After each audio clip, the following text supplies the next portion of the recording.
Hello class, welcome once again friends. Electrical second sem में subject analogue electronics की unit 4 का lecture number 3 को आज हम कंटिन्यू करेंगे। यह लेक्चर बेसिकली आधारित है friends voltage gain of single stage transistor amplifier पर। पिछली क्लास में फ्रेंड्स हमने आपको बताया था कि सिंगल स्टेज ट्रांजिस्टर एम्पलीफायर का नाम सिंगल स्टेज क्यों पड़ा, क्योंकि बेसिकली इसमें हम लो सिग्नल को हाई इंटेंसिटी वाले सिग्नल में परिवर्तित करने के लिए केवल एक ही ट्रांजिस्टर का यूज कर रहे थे, इसीलिए इसका नाम सिंगल स्टेज ट्रांजिस्टर एम्पलीफायर पड़ा है। अब देखिए फ्रेंड्स, पिछली क्लास हमने आपको friends single stage transistor amplifier का इक्विवेलेंट सर्किट डायग्राम हमने प्रदर्शित किया था। वहां पे आपको हमने बताया था फ्रेंड्स कि आपके R1 R2 बाईपास रेजिस्टेंस है, मींस प्रतिरोध है, C आपका इमीटर संधारित्र था और आपका Rb बेस रेजिस्टेंस, Re आपका इमीटर रेजिस्टेंस और Rc क्या था आपका कलेक्टर रेजिस्टेंस था। इस प्रकार से फ्रेंड्स एक हमने बायसिंग सर्किट को ड्रा किया था। वहां पे हमने आपको दिखाया था फ्रेंड्स किस प्रकार से आपका एक single stage transistor amplifier work करता है। आज की क्लास हमारी फ्रेंड्स बेसिकली आधारित है voltage gain of single stage transistor amplifier. आखिर ये वोल्टेज गेन होता क्या फ्रेंड्स, पहले हम ये देखते हैं।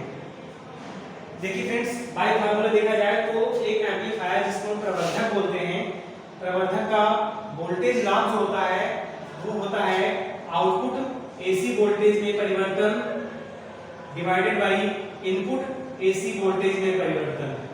देखिए फ्रेंड्स, एक प्रकार से वोल्टेज में होने वाले परिवर्तन का अनुपात होता है। अर्थात फ्रेंड्स, यदि एक सिंगल स्टेज ट्रांजिस्टर एम्पलीफायर के इनपुट पर एसी सिग्नल दिया जाता है तो उसके एसी सिग्नल के कारण आउटपुट वोल्टेज में कितना परिवर्तन हो रहा है, साथ ही साथ इनपुट वोल्टेज पर परिवर्तन की रेशियो को हम क्या बोलेंगे, इसका वोल्टेज गेन। अर्थात हमारा इनपुट सिग्नल अप्लाई करने के पश्चात आउटपुट पर प्राप्त होने वाले वोल्टेज के मान में परिवर्तन तथा इनपुट वोल्टेज के मान में परिवर्तन के अनुपात को वोल्टेज लाभ कहते हैं। अब देखिए हमारा फ्रेंड्स जो इनपुट वोल्टेज क्या होगा, जो कि फ्रेंड्स हम जानते हैं कि किसी भी ट्रांजिस्टर को बेसिकली हम कॉमन इमीटर मोड में ऑपरेट करते हैं, साथ ही साथ इसको एक्टिव मोड मींस आपका emitter base terminal forward bias और collector base terminal reverse bias. Active mode में प्रचालित करने के लिए फ्रेंड्स हम ज्यादातर कॉमन इमीटर कॉन्फ़िगरेशन का यूज करते हैं।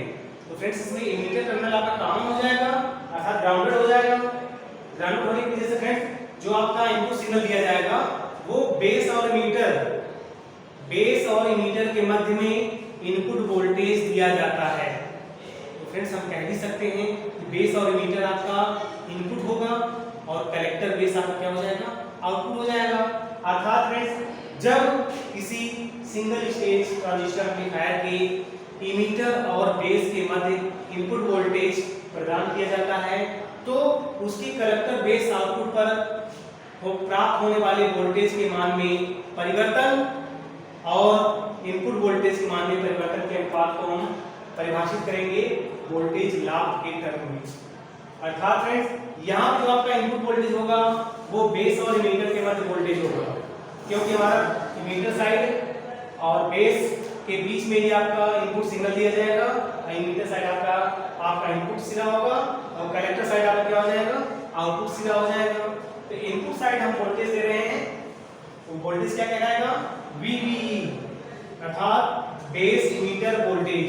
तो फ्रेंड्स हम यहाँ दिखा सकते हैं कि इनपुट पर वोल्टेज अप्लाई करने के पश्चात हमारा इनपुट एसी वोल्टेज में होने वाला जो परिवर्तन होगा फ्रेंड्स क्या होगा, वो डेल्टा VBE। यहाँ पे बेस और इमीटर के मध्य वोल्टेज VBE है और डेल्टा जो क्या दिखा रहा है फ्रेंड्स, VBE के मान में होने वाला परिवर्तन। अर्थात फ्रेंड्स बेस इमीटर वोल्टेज में होने वाले परिवर्तन को किससे प्रदर्शित करेंगे, डेल्टा VBE। हमने फ्रेंड्स इसी क्लास में बताया था अगर आप इनपुट वोल्टेज के मान में परिवर्तन करेंगे जिसकी वजह से आपका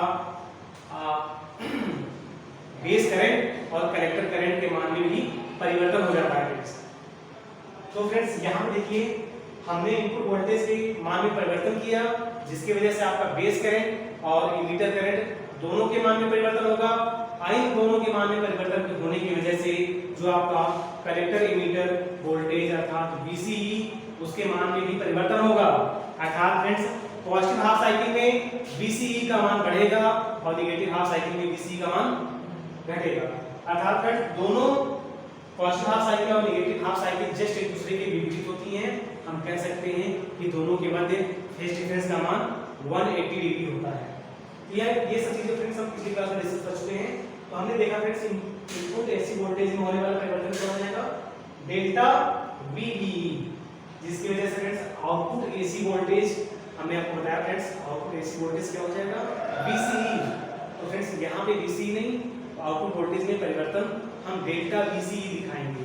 ठीक है फ्रेंड्स, डेल्टा VCE अर्थात हम इसको इस तरह दिखा सकते हैं फ्रेंड्स, डेल्टा VCE। ठीक है फ्रेंड्स, आपका आउटपुट वोल्टेज में होने वाला परिवर्तन, इस आउटपुट वोल्टेज में होने वाले परिवर्तन को फ्रेंड्स हम रेजिस्टेंस और करंट के रूप में भी दिखा सकते हैं। तो यहाँ पर हमने फ्रेंड्स वही किया है। यहाँ पे और नॉट क्या है फ्रेंड्स, आपका आउटपुट पर रेजिस्टेंस है और डेल्टा IC नॉट IC क्या है फ्रेंड्स, कलेक्टर करंट में होने वाला परिवर्तन। अर्थात फ्रेंड्स डेल्टा VCE, इसी को आप दिखा सकते हैं फ्रेंड्स डेल्टा VCE। ठीक है, तो डेल्टा VCE को फ्रेंड्स हम लिख सकते हैं और नॉट इनटू डेल्टा IC। ठीक है फ्रेंड्स, तो और नॉट क्या है, आउटपुट रेजिस्टेंस है और डेल्टा IC क्या है, कलेक्टर करंट में होने वाला परिवर्तन है। और देखिए फ्रेंड्स हमारा जो एम्पलीफायर का वोल्टेज ड्रॉप क्या हो जाएगा, आउटपुट AC वोल्टेज में परिवर्तन। तो हम आउटपुट AC वोल्टेज में परिवर्तन निकाल चुके हैं और नॉट इनटू डेल्टा IC। तो हमने दिखा दिया कि वोल्टेज ड्रॉप बराबर हो जाएगा और not into delta IC upon input voltage में परिवर्तन। इनपुट वोल्टेज क्या हो जाएगा, डेल्टा VBE। क्योंकि फ्रेंड्स हम वोल्टेज गेन को दिखाते हैं AB से, A सफिक्स B। तो हम लिखेंगे फ्रेंड्स इसको AB इज इक्वल टू आपका हो जाएगा R not delta IC divided by delta VBE। तो फ्रेंड्स यहाँ से आपका ऑब्जेक्टिव पॉइंट ऑफ व्यू से ये फार्मूला आपके लिए इंपॉर्टेंट रहेगा। ठीक है, बाकी इस सब क्वेश्चन को मैं पिछले क्लास में आप बता चुका हूँ फ्रेंड्स, वोल्टेज के मान में परिवर्तन होने से आउटपुट वोल्टेज में कितना परिवर्तन आएगा, साथ ही साथ इनपुट करंट और आउटपुट करंट पे क्या प्रभाव पड़ेगा। यहाँ देखिए फ्रेंड्स हम सिंगल स्टेज ट्रांजिस्टर एम्पलीफायर का AC तुल्य परिपथ को ड्रा किए फ्रेंड्स। यहाँ पे फ्रेंड्स देखिए AC हमने सिंगल दिया है, यहाँ पे बाईपास रेजिस्टेंस है, यहाँ पर कलेक्टर रेजिस्टेंस है, या आउटपुट रेजिस्टेंस R0 है। इसी के क्रॉस हमें आउटपुट वोल्टेज प्राप्त करना है। तो फ्रेंड्स आज की क्लास में हमने basically single stage transistor amplifier के वोल्टेज गेन के बारे में डिस्कशन किया। आज की वीडियो को हम यहीं पे स्टॉप करेंगे फ्रेंड्स और इस क्वेश्चन को अगली क्लास में कंटिन्यू करेंगे। आज के लिए इतना ही, थैंक यू।